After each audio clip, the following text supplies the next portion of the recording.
Jeg hedder Katja, og jeg er piropraktikant hos Klingen i Forsheim, Sydtyskland, og nu vil jeg give jer en kort rundtur i mit liv.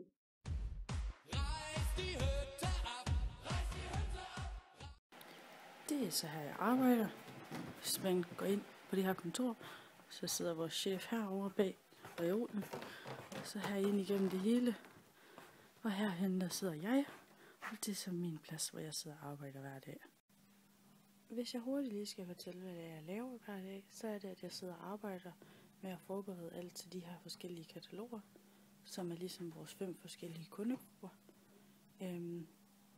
Ja, og det er ligesom jeg er med til at forberede hele badesæsonen. Nu skal jeg lige prøve at se, om jeg kan finde det. Hvor det starter hen. Her har vi nogle af alle de ting, som jeg har været med til at lave. Det var min første sæson. Og der kan man ligesom se her, hvad det er, vi sådan sælger. Ja.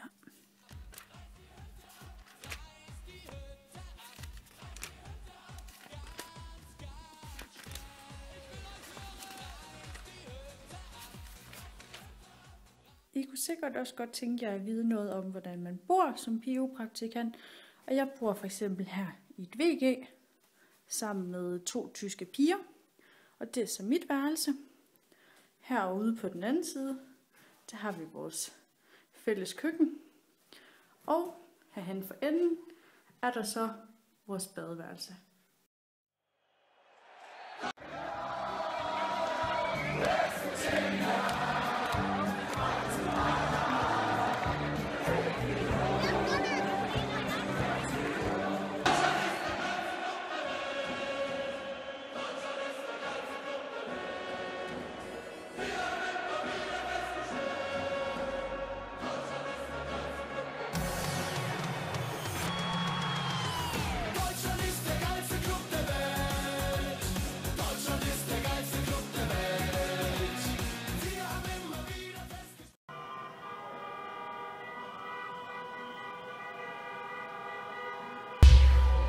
Atemlos durch die Nacht, bis ein neuer Tag erwacht.